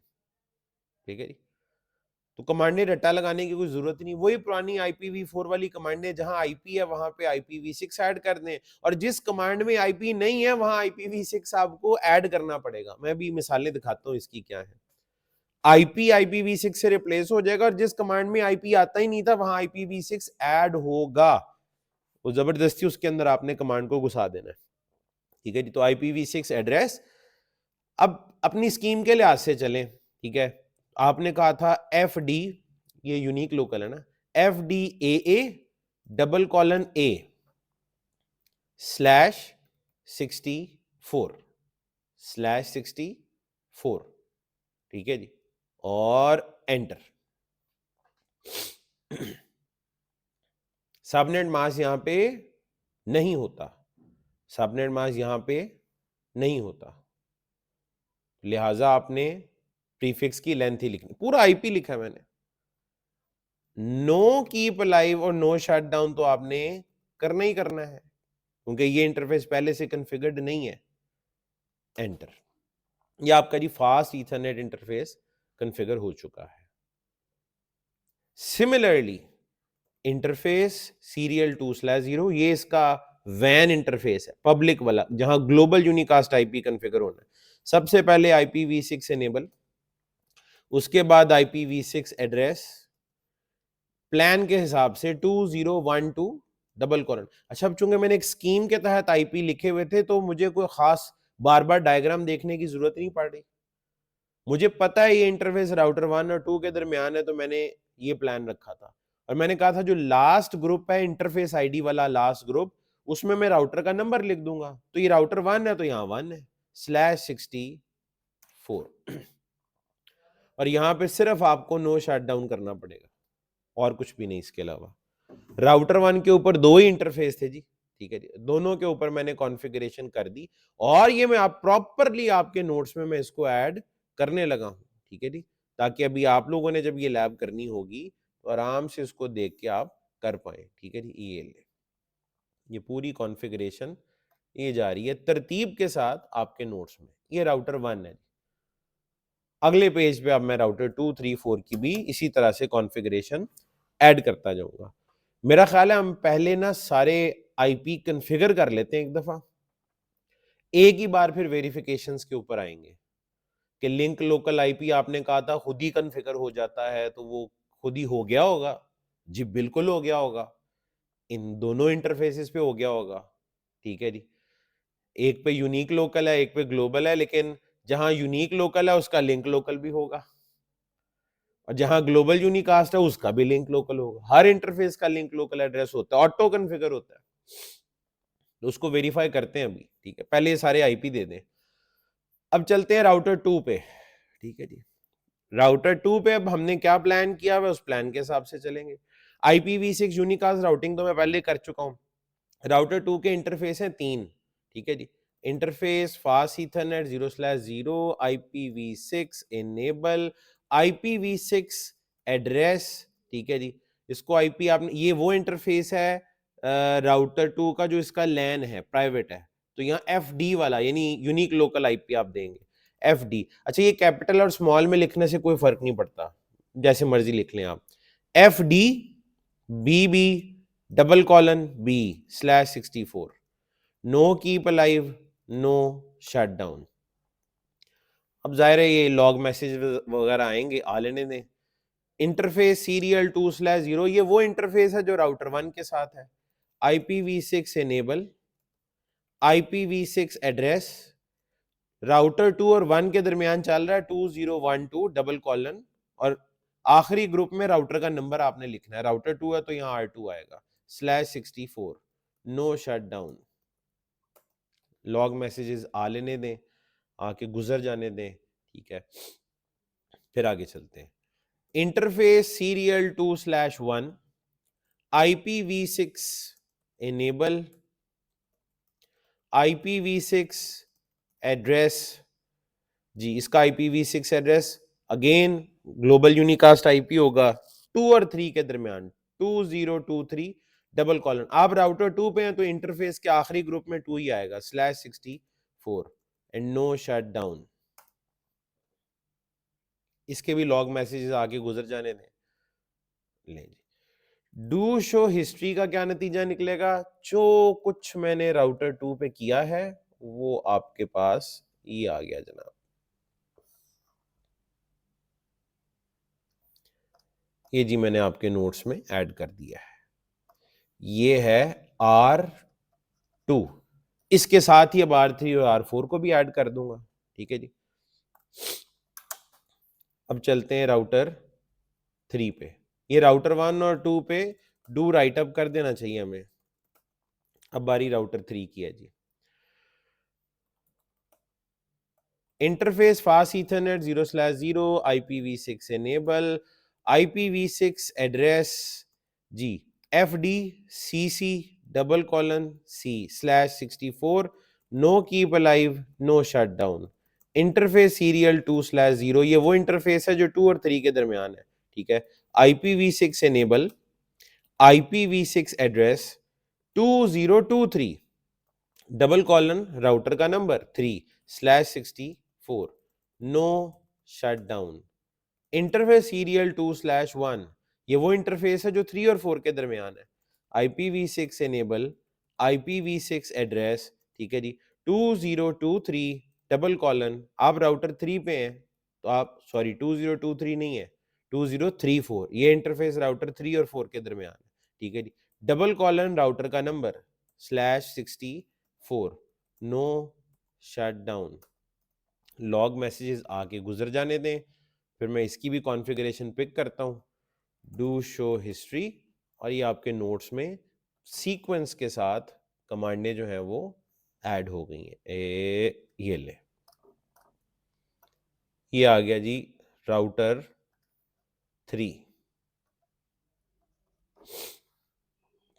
ठीक है जी, कोई गलती वगैरह हो तो अभी भी दिख सकती है, बाद में भी अगर ट्रबल शूटिंग के दौरान अगर कुछ ऊपर नीचे हो गया, वह जाहिर है फिर पिंग नहीं हो रहा होगा, जब पिंग नहीं होगा तो देख लेंगे फिर उस वक्त।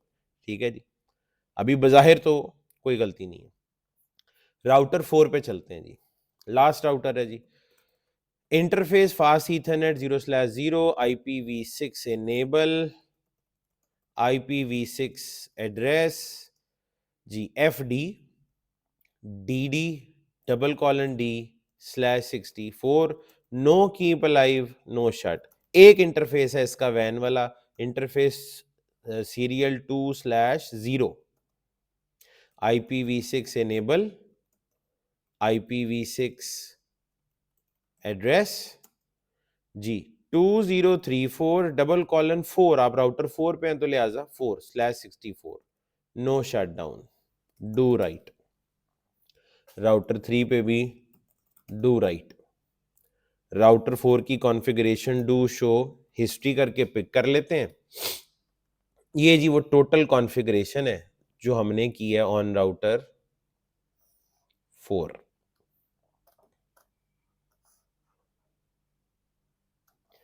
और ये आ गया जी R4।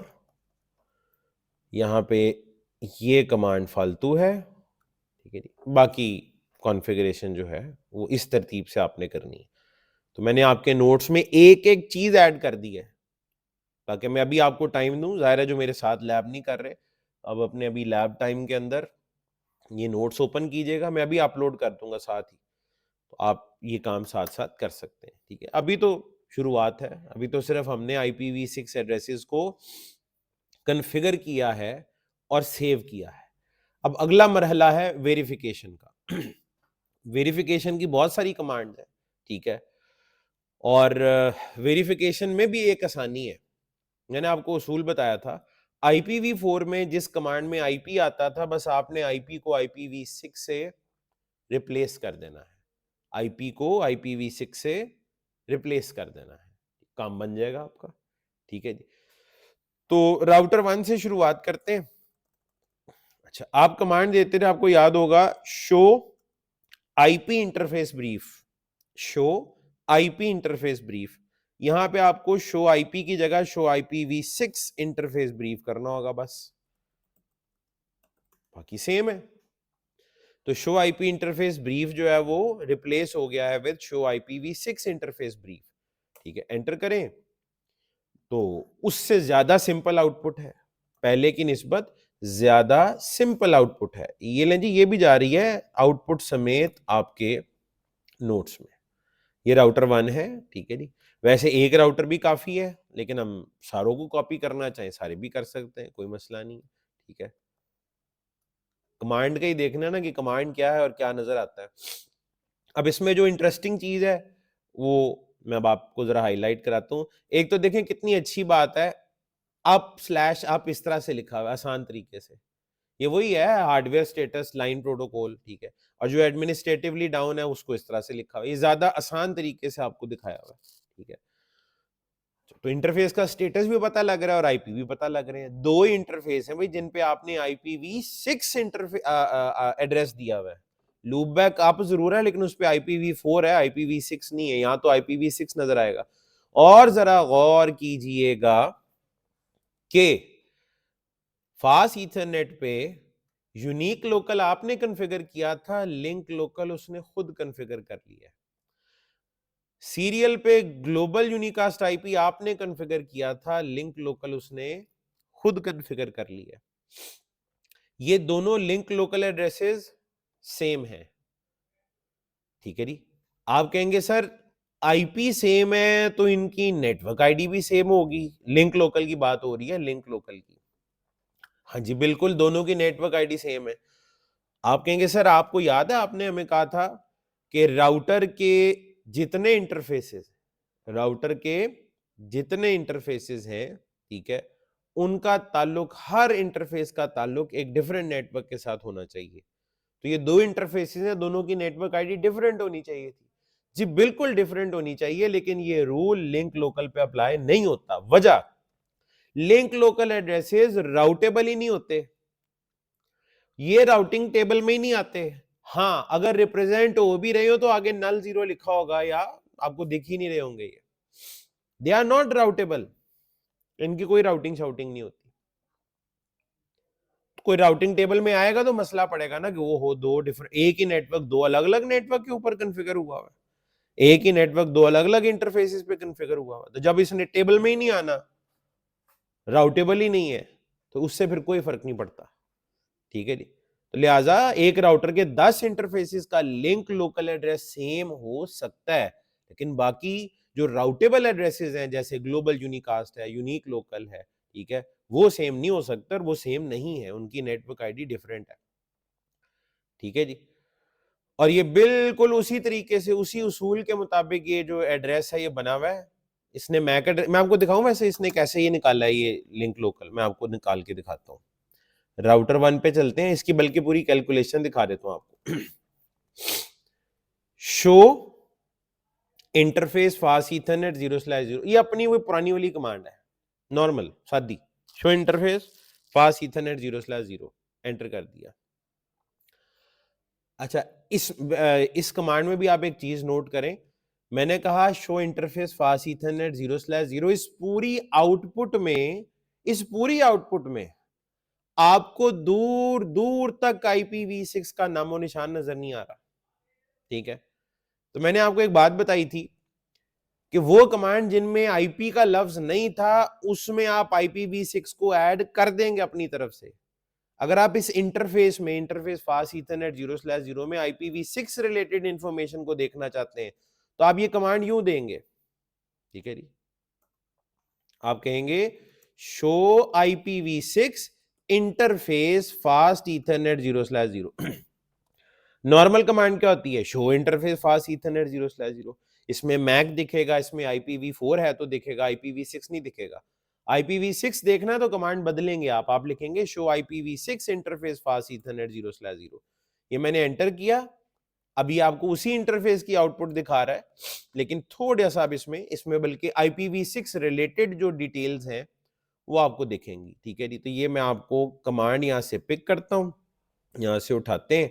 ठीक है, और जितनी इस वक्त हमारे से रेलेवेंट है वो आउटपुट पिक करते हैं, और ये मैंने आपके नोट्स में इसको भी ऐड कर दिया है। ठीक है, इसमें आप देखें लिंक का स्टेटस भी नजर आ रहा है, इसमें लिंक लोकल एड्रेस भी आपको नजर आ रहा है, इसमें आपका जो ग्लोबल यूनिकास्ट एड्रेस है वो भी नजर आ रहा है, उसकी नेटवर्क आईडी या सबनेट आईडी क्या है वो भी नजर आ रहा है, वो आपको बता भी रहा है कि ये ग्लोबल यूनिकास्ट।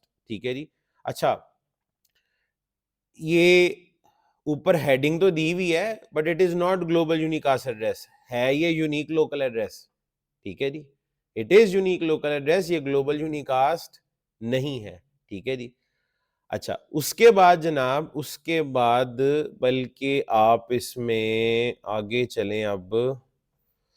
हाँ, मैक रिलेटेड इंफॉर्मेशन या IPv4 रिलेटेड इंफॉर्मेशन आपको यहां नहीं दिख रही, वो आपने देखनी है, तो उसके लिए आप क्या करेंगे, आप वही पुरानी वाली कमांड देंगे, show interface fast Ethernet 0/0, show interface fast Ethernet 0/0। आपको इस इंटरफेस का यहाँ पे मैक नजर आ जाएगा। मेरी दिलचस्पी इस वक्त मैक एड्रेस में है, क्यों? मैंने आपको ये दिखाना है कि इसने किस तरीके से कैलकुलेट किया होगा EUI64 की मदद से लिंक लोकल की इंटरफेस आईडी। ठीक है, देखें जी, इसका जो मैक एड्रेस है वो ये आपके सामने लिखा हुआ, और ब्रैकेट में वो बता रहा है कि ये वाला मैक एड्रेस जो है ये BIA है। BIA क्या होता है? बर्न्ड इन एड्रेस, जो कि ग्लोबली यूनिक होता है।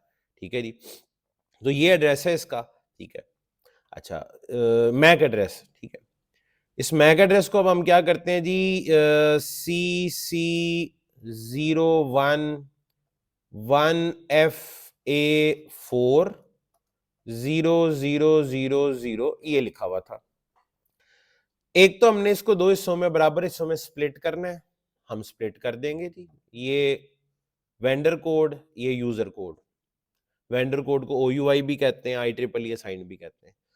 उसके बाद इसकी पहली 8 बिटें बड़ी इंपॉर्टेंट होती हैं जी, उन्हें ना जरा बाइनरी में लिखते हैं। ठीक है, C क्या होता है वैसे? A होता है 10, B होता है 11 और C होता है 12।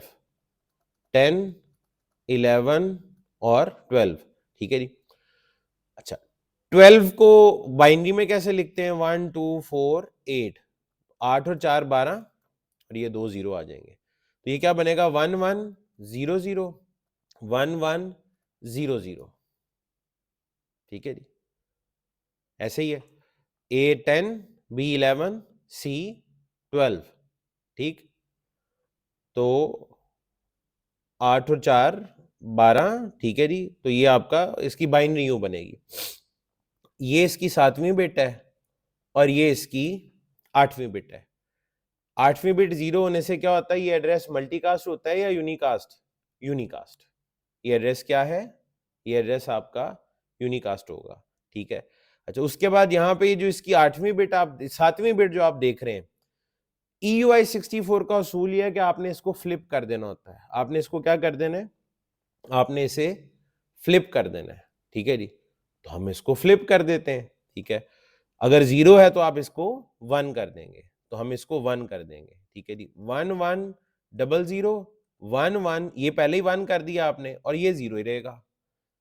अब ये चीज तो C होती है, यानी 12 होता है। अब ये क्या है, 8 और 4 12 और 2 14, 1 2 4 8, इस तरह है ना। 8 और 4 12, 2 14, ठीक है, और आगे फिर 0 है, ठीक है। तो 14 क्या चीज होती है जी, 14 होता है E। तो इसका मतलब है ये C से क्या बन जाएगा, CE बन जाएगा।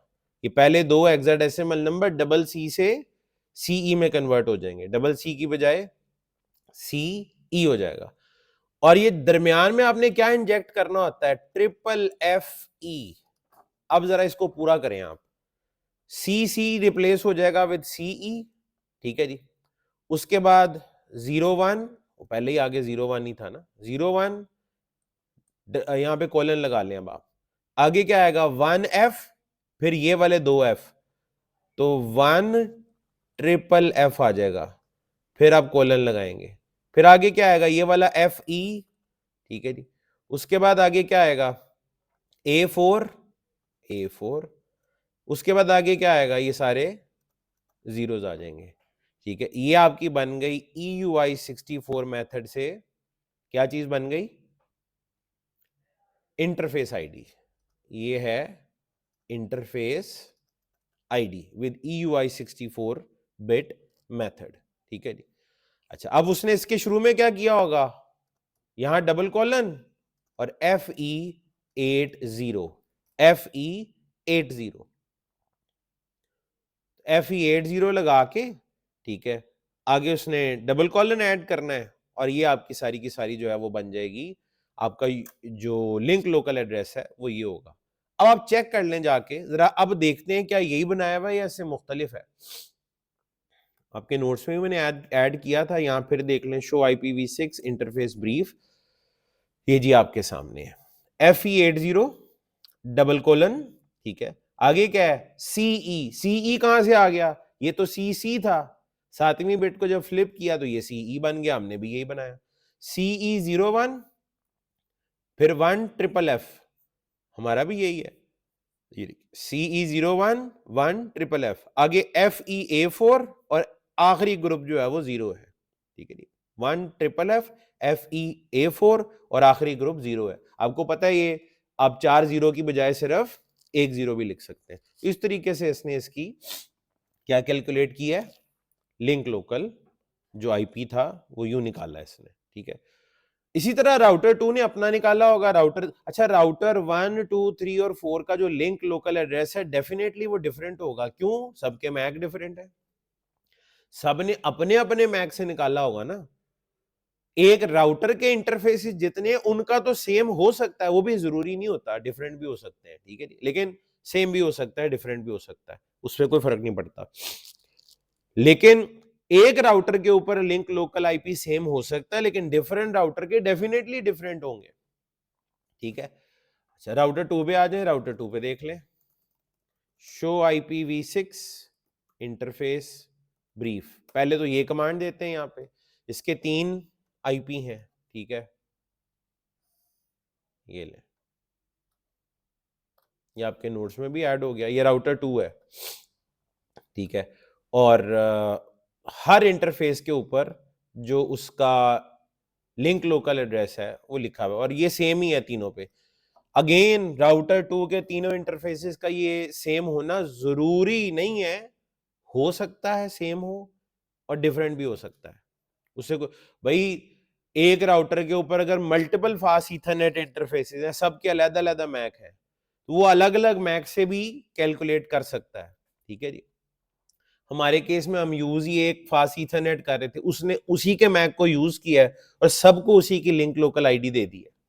अगर मैं 2 इंटरफेसेस यूज करता फास्ट ईथरनेट वाले, तो 2 मैक होते, वो 2 से 2 अलग अलग लिंक लोकल एड्रेस निकालता, और किसी इंटरफेस पे एक को दे देता, किसी पे एक को दे देता, ये पॉसिबिलिटी है। एक राउटर के लिंक लोकल एड्रेस सेम भी हो सकते हैं, डिफरेंट भी हो सकते हैं, लेकिन डिफरेंट राउटर के अंडर एनी केस डिफरेंट ही होंगे। ठीक। अच्छा, अब तो आपके पास ये एक्सपर्टीज भी होनी चाहिए, आप रिवर्स इंजीनियरिंग भी कर सकते हैं। मैं अगर आपको कहूं जी आप इसका ना जो लिंक लोकल एड्रेस है, इससे आप इसका मैक वापस निकाल लें, बिल्कुल डेफिनेटली मैक वापस भी निकल सकता है, वो कोई मसले वाली बात ही नहीं है उसमें। ठीक है, आप बिल्कुल इसको रिवर्स इंजीनियर कर सकते हैं। जैसे कि मैं आपको कहता हूं, ये उठाया हमने, इसको अगले पेज पे ले जाएं, ये आ गया। ठीक है जी, इसमें FE80 से लेकर यहां तक तो नेटवर्क पोर्शन है इसका, ये इसकी इंटरफेस आईडी है। हमें इसमें साफ पता है कि FFE जो है ये बाहर से चीज ऐड हुई हुई है, ये आपने माइनस कर देनी है, ये निकल जाएगा। ठीक है जी, उसके बाद यहां इसकी जो 7वीं बिट है वो फ्लिप हुई हुई है, आप उसे दोबारा वापस फ्लिप कर दें, 0 है तो 1 कर दें, 1 है तो आप 0 कर दें। ठीक है, मैं कर देता हूं, ये CE लिखा हुआ है ना, ठीक है, C को तो कुछ भी नहीं होना, उसने वही रहना है। E14 होता है ना, यूं लिखते हैं 14, ये इसकी 7वीं बिट ये है, ये 1 है, इसको 0 कर दें वापस। ठीक है, इसको आप वापस 0 कर देंगे, ये फिर से बन जाएगा CC। ठीक है, तो CC, ठीक है, 0234680000, ये वाला। ठीक है, तो ये CE बन गया CC, 02 पहले ही लिखा हुआ था, ये आ गया। उसके बाद 34 के बाद 68 आएगा, 3468 और आगे सारे 0, ये इसका मैक है। भाई ये सवाल इम्तिहान में आते हैं इस तरह के, MCQs में पूछा जाता है। ठीक है जी, तो ये आपको आना चाहिए, अगर तो कोई एग्जाम देने का प्लान है आपका तो ये आना चाहिए आपको। ठीक है जी, मैं जरा शो इंटरफेस फास्ट ईथरनेट 00 करके भी आपको दिखा देता हूं कि वाकई में इसका जो मैक एड्रेस है राउटर 2 का वो यही है। ये देख लिया, और ये मैं आपके नोट्स में इसको भी ऐड कर देता हूं इसी पेज के ऊपर, ये ले, ये नीचे आ गया। हमें पहले से पता था ये है, सिस्टम ने भी ये शो करवा दिया। जल्दी से राउटर 3 और 4 की जो आउटपुट है ना, शो IPv6 इंटरफेस ब्रीफ, बस वो आपके नोट्स में ऐड कर देता हूं। हमें अब ये तो आइडिया, बज़ाहिर हमने कोई गलती नहीं की हुई, तो जो भी आउटपुट आ रही है वो ठीक ही होगी। आउटपुट को समझने वाला काम हमने कर लिया है, जो इसमें समझने लायक चीज थी वो देख ली है, अब सिर्फ आपके नोट्स का हिस्सा बनाना बाकी है। शो IPv6 इंटरफेस ब्रीफ, ये ले, चारों राउटर की आउटपुट जो कॉन्फ़िगर किया था वो आपके पास आ गया। ले जी, लिंक अप करने के बाद, आईपी देने के बाद, आईपी एड्रेसेस को शो की कमांड से वेरीफाई करने के बाद, आज तक जो हमने काम किया है वही हम आज भी करेंगे। हम क्या करते आए हैं, हम पिंग करके देखते हैं, और पिंग में आपको उसूल पता है, जो डायरेक्टली कनेक्टेड होता है, जो डायरेक्टली कनेक्टेड होता है वो तो पिंग हो जाएगा, लेकिन इनडायरेक्टली कनेक्टेड होता है अननोन, और अननोन के लिए आपको करानी पड़ती है राउटिंग। अननोन के लिए क्या कराना पड़ता है जी, राउटिंग, तो आपको यहां भी करानी पड़ेगी। ठीक है, तो चलें जी, हम जरा राउटर 1 पे आते हैं। नोन और अननोन का पता कैसे चलता है, राउटिंग टेबल से पता लगता है। तो चारों राउटर्स का राउटिंग टेबल देखते हैं। जाहिर है IPv6 का राउटिंग टेबल थोड़ा सा मुख्तलिफ होगा, आउटपुट थोड़ी सी मुख्तलिफ नजर आएगी, बिल्कुल वैसी नहीं होगी जैसे IPv4 में होती थी। कुछ इसमें इंफॉर्मेशनल चीजें भी आपको नजर आएंगी, ठीक है, वो भी देख लेते हैं, जिनका कोई खास मकसद नहीं है, सिर्फ इंफॉर्मेशन के लिए है। शो IPv6, अच्छा नॉर्मल कमांड क्या होती है, शो IP राउट, IPv4 में शो IP राउट, तो यहां पे क्या होगा, शो IPv6 राउट, शो IPv6 राउट, एंटर किया, राउटिंग टेबल आपके सामने आया। ठीक है, राउटिंग टेबल को देख के कतन आपको कोई परेशानी नहीं होनी चाहिए। मैं इसको यहां से उठाता हूं, आपके नोट्स में लेके जाता हूं, ठीक है जी, और फिर जो है वो इस पे गौर करते हैं कि क्या क्या कुछ लिखा हुआ हमें इसमें नजर आ रहा है, क्या चीज क्या बताने की कोशिश कर रही है यहाँ पे। ठीक है जी। एक तो सी वाली एंट्रीज से तो आप लोग वाकिफ हैं, ये एल के साथ भी कुछ एंट्रीज नजर आ रही हैं। आप में से अगर किसी ने, आपको याद है मैंने आपके साथ 3 iOS वेरिएंट शेयर किए हैं, एक 7200 सीरीज है, एक 3600 है और एक 2600 है। अगर आप में से किसी ने कभी 7200 सीरीज का राउटर चलाया हो, उसमें IPv4 के लिए भी आपको यही नजर आता है। सी शो करता है डायरेक्टली कनेक्टेड नेटवर्क को, और एल का मतलब है लोकल, यानी इस नेटवर्क का लोकली कौन सा आईपी एड्रेस कॉन्फ़िगर हुआ है। IPv4 के लिए भी आपको राउटिंग टेबल में अब ये नजर आता है iOS वर्जन में। ऊपर नेटवर्क आईडी लिखी होगी, नीचे उस नेटवर्क का जो आईपी आपने कॉन्फ़िगर किया हुआ 32 बिटों के साथ पूरा नजर आएगा। IPv6 में चूंकि 128 बिटें होती हैं तो 128 बिटें नजर आएंगी। यानी ये कॉम्बिनेशन है, ऊपर नेटवर्क, नीचे उस नेटवर्क का आईपी। तो वो कहता है जी ये नेटवर्क है ऊपर वाला, और इस नेटवर्क का ये आईपी कॉन्फ़िगर है, और पूरे आईपी में कितनी बिटें होती हैं? 128। ठीक है, नीचे वो कहता है ये नेटवर्क आईडी और इस नेटवर्क का ये वाला आईपी कॉन्फ़िगर किया हुआ। ठीक कह रहा है, ठीक है जी। अच्छा जी, उसके बाद ये 0/0 समझ आ रहा है क्या? मैट्रिक भी 0 है और एडी वैल्यू भी 0। डायरेक्टली कनेक्टेड का मैट्रिक और एडी वैल्यू 0 होता है। ठीक है, अच्छा अब नीचे आ जाए। ये एंट्रीज राउटिंग टेबल में ना, आप यूं ही समझे कि ये नहीं है। ये देखें, नल जीरो का क्या मतलब? ये देखिए, ये इसने मल्टीकास्ट एड्रेसेस को यहां पे शो किया, मल्टीकास्ट के लिए नेटवर्क, और नीचे का लिखा हुआ है नल जीरो। नल जीरो का मतलब तो होता है ड्रॉप, और लिंक लोकल के लिए भी यहां पे क्या लिखा हुआ है? नल जीरो। नल जीरो का क्या मतलब होता है? ड्रॉप।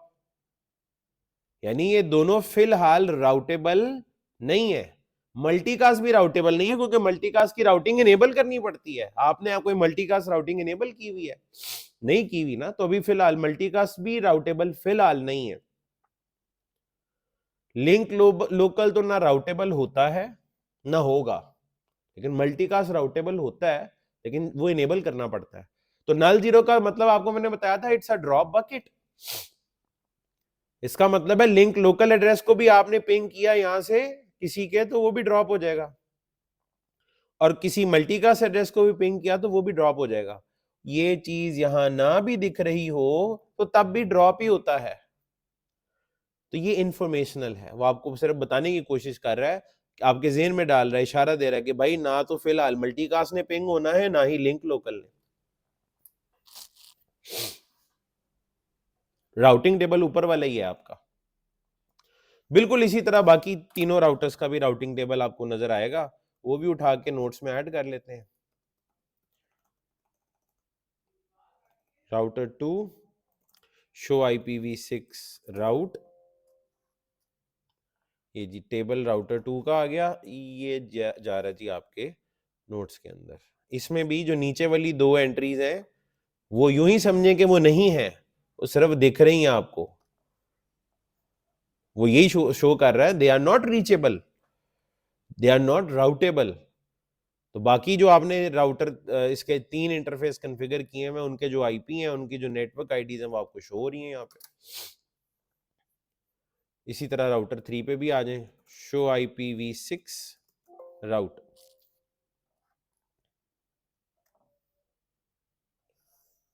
ये इसलिए ऐड कर रहा हूं कि बिफोर एंड आफ्टर को आप कंपेयर कर सकें, स्टैटिक डायनामिक राउटिंग से पहले क्या है और उसके बाद क्या होने वाला है।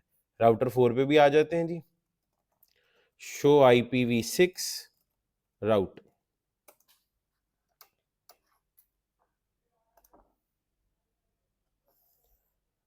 ले जी, ये है अब तक की सूरत हाल।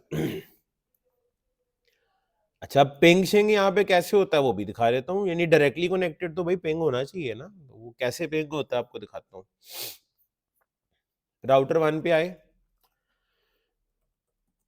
जब सिस्को iOS में नया नया IPv6 आया था ना, तो पिंग इस तरह से किया जाता था। वो पुराना तरीका पहले बता रहा हूं आपको, लिखना पड़ता था पिंग के आगे पिंग IPv6, और फिर आप सामने वाले का आईपी लिखते थे। मैं लिख रहा हूं 201212 $2। भाई ये किसका आईपी है? राउटर 2 का। राउटर 1 और राउटर 2 आपस में डायरेक्टली कनेक्टेड है, लिहाजा पिंग होना चाहिए, पिंग हो रहा है।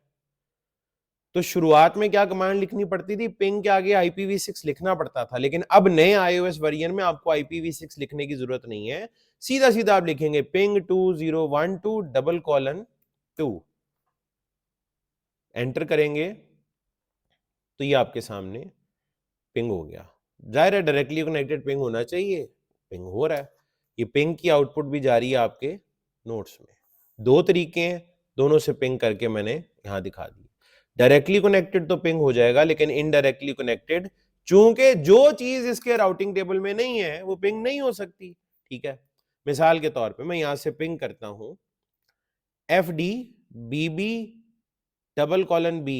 ये कौन है, राउटर 2 का लैन है, जो कि इसके टेबल में नहीं है, लिहाजा पिंग नहीं होना चाहिए, पिंग नहीं हो रहा। अब ये हमारी अंडरस्टैंडिंग है, हमें पता है क्यों नहीं हो रहा। इसके लिए राउटिंग की जरूरत है, करा लेते, अभी राउटिंग करा लेंगे, इसकी कोई मसला नहीं।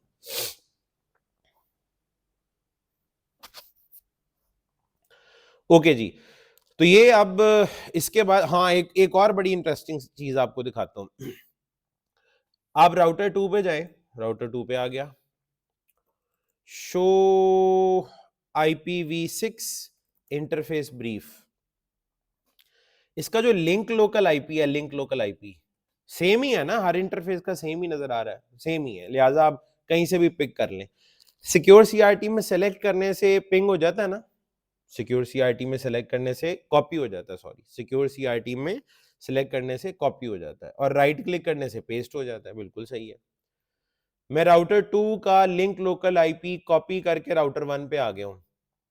सवाल यह है, क्या मैं इसे पिंग कर सकता हूं? ये कॉपी कर दिया। राउटर 1 को पे बैठ के, राउटर 1 पे बैठ के क्या मैं राउटर 2 का लिंक लोकल आईपी पिंग कर सकता हूं?